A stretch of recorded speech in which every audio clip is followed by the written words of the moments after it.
Place aux 4 vérités. Bonjour Caroline Roux. Bonjour. Ce matin, votre invité, c'est Alexis Corbière. Oui, Alexis Corbière, député La France Insoumise. Comme vous le savez, le réveil a été douloureux pour son parti, puisque son parti a divisé son score par 3. Tous ne sont pas prêts à tirer les leçons du scrutin. Il va le faire avec nous ce matin.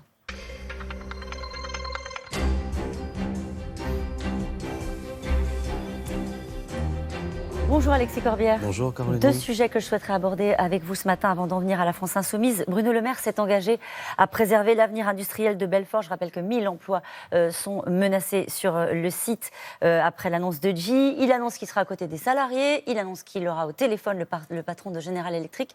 Qu'attendez-vous de Bruno Le Maire dans ce contexte ? Je crois, il le dit hier, une de nos députées l'a interpellé à l'Assemblée nationale là-dessus.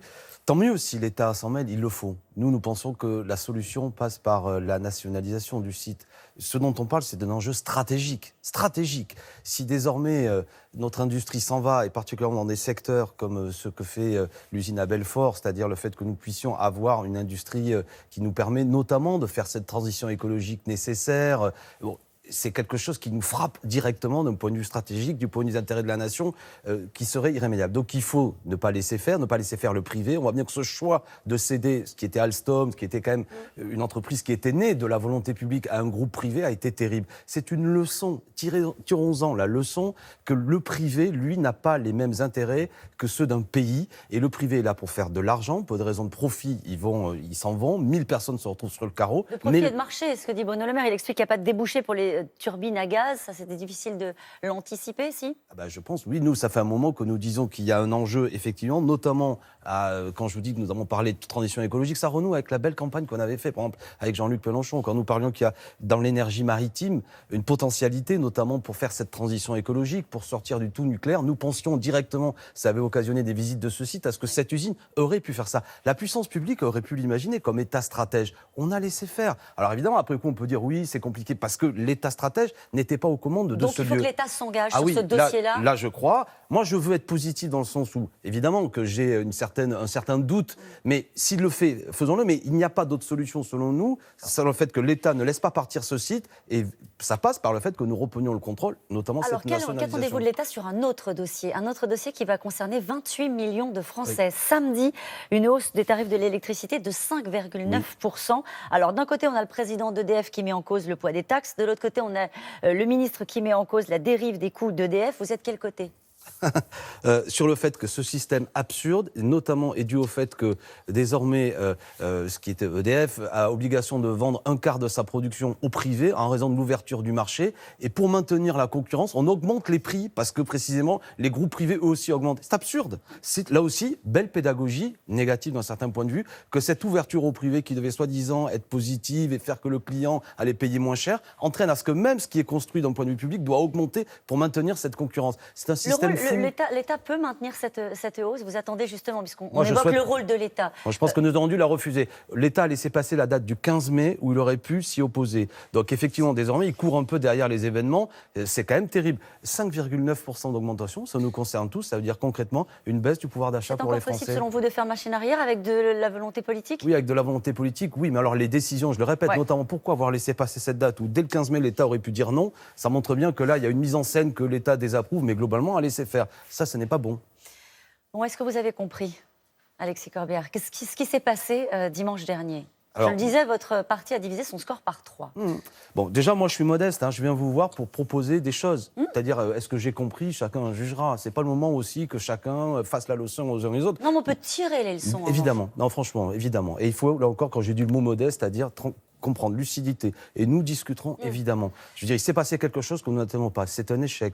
Donc, il faut ne pas être... il faut aborder ça. Moi, ce que je pense, peut-être sans doute que notre campagne, au bout d'un moment, a manqué un peu d'identité. Qu'est-ce que nous disions ? C'est compliqué. Sur le sujet européen, vous le savez, nous sommes critiques vis-à-vis des traités, mais peut-être que durant cette campagne, c'était compliqué d'expliquer qu'il faut sortir des traités, mais nous expliquer en même temps que nous ne voulons pas complètement bouleverser l'Europe. C'était pas lisible. On s'y perdait. Moi, je veux renouer le fil de ce qui a fait notre grand succès, notamment à l'occasion de l'élection présidentielle. Il me me semble qu'à ce moment-là, ce qui faisait notre force, c'est que nous avions une singularité d'un mouvement qui veut donner le pouvoir au peuple, redonner le pouvoir, notamment d'une critique de la Ve République. Et il faut en parler d'un système désormais où les choses se passent sans le peuple, où une abstention de masse est là, où le gouvernement actuel est minoritaire et continue à agir. Comment on redonne le pouvoir? C'était notre idée de cette 6e République, c'est-à-dire que les citoyens aient des droits nouveaux. Il fallait que ce soit un message positif? Oui, nous avons fait près de 20% des voix quand nous disons des choses qui disent aujourd'hui ces droits nouveaux, le droit de révoquer les élus, la possibilité de prendre en compte le vote blanc, surtout sortir vers le haut de cette 5e République qui étouffe la vie démocratique avec une assemblée constituante où notre pays se refondrait démocratiquement de manière républicaine. C'est en partie la revendication des Gilets jaunes? Et oui, c'est ça que nous avons trouvé positif dans ce mouvement qui ne disait pas que des choses justes, qui ne faisait pas que des choses à soutenir, mais qui quand même a porté cette idée d'un référendum d'initiative citoyenne parce que les citoyens veulent redevenir maîtres de leur destin et leur vie. Est-ce que c'est un problème de ligne? Non, mais oui, sans doute. Mais cette histoire que les citoyens veulent reprendre en main leur destin et leur vie, il faut que la France insoumise soit au service de ça en parlant social et écologique, et se tourner vers les abstentionnistes. Tout de même, ce qui a eu lieu dimanche, c'est qu'un Français sur 2 n'est pas venu. Et le couple, pardon de le dire comme ça, En Marche, Rassemblement national, qui a marché en tête, ne représente qu'un quart des électeurs, même pas. C'est-à-dire près de 80% des Français ne votent pas pour ça. C'est à eux que vous devez parler. Clémentine Autain,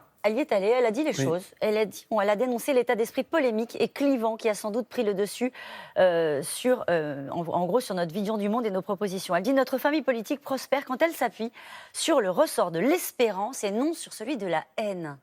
Alors, moi, je suis d'accord sur le fait. Je trouve que ce qui n'est pas utile, c'est. Je vois pas bien de quoi elle parle en vérité. Là où elle a raison. Des outrances, peut-être. Là où elle a raison, c'est qu'il faut être positif. On a toujours dit ça. Notre force, c'est un grand projet pour le pays, redonner le pouvoir au peuple. Là où j'ai un désaccord, c'est pour ça que je profite de cette matinale, avec ce que semble dire Clémentine Autain, qui est une amie. Si c'est pour se retourner, parce qu'elle dit après, il faut dresser des passerelles vis-à-vis d'autres forces de gauche. Et en gros, l'idée, c'est renouer une alliance avec une petite gauche. Je ne suis pas d'accord, parce que nous avons subi un échec. Mais tous ces partis de gauche dont nous parle souvent Clémentine, que ce soit le Parti communiste ou d'autres, ont subi un revers encore plus cinglant. Donc la question surtout, c'est le registre. Moi, je pense que le clivage, à un moment donné, il est utile s'il fait débat. Vous savez, la stratégie de la conflictualité peut permettre, dans une société de communication, de faire entendre des choses. Et par contre, il faut être lumineux, toujours positif, fraternel. Est-ce qu'on a le droit de dire à la France insoumise qu'il y a eu des erreurs, notamment de comportement, qu'il y a eu des erreurs d'outrance de la part de Jean-Luc Mélenchon? Est-ce qu'on a le droit de dire ce genre de choses à la France insoumise? Vous avez tous les droits, il n'y a pas de problème. Non, mais incluez-moi dedans, c'est pas le sujet. On a le droit. Non, mais est-ce que, parce qu'on a l'impression que du coup, on a la volonté de masquer ce qui n'a... Voilà, moi, je regarde une chose. Monsieur Bellamy, le candidat de la droite, il part de 20% à l'élection présidentielle, il termine à 8%. Y a-t-il eu une outrance de la part de M. Bellamy à la droite? Aucune. Non, mais pourtant, monsieur Wauquiez doit rendre des comptes. Peut-être, mais pas, le problème qu'il a n'est pas un problème d'outrance, à ma connaissance, pour reprendre votre qualification. Donc, regardons-nous... Pas le même tempérament non plus. Oui, mais je veux dire, le résultat est quasiment le même. 20%, 8%. Je veux dire, c'est un peu feignant, cette histoire. Même si, sans aucun doute, il faut revoir plein de choses. Pourquoi pas? Mais fondamentalement, si des gens ne sont pas venus voter pour nous, et nous avons l'électorat le plus abstentionniste, entre celui qui a voté à la présidentielle et là, c'est que des gens ont considéré que notre campagne n'était pas utile pour eux. Et qu'est-ce qui est le point d'unité du rassemblement des gens? C'est si nous disons, nous sommes l'outil pour qu'ils retrouvent le pouvoir. C'est ça ma ligne politique. Retrouver cette ligne de rassemblement populaire qui va nous permettre de renouer avec notre électorat si nous sommes utiles dans les échéances qui viennent. Je pense que c'est faisable. Mais il y a du travail. C'est dit. Merci. Merci Alexis Corbière. C'est à vous, Damien. Bonne journée à tous les deux.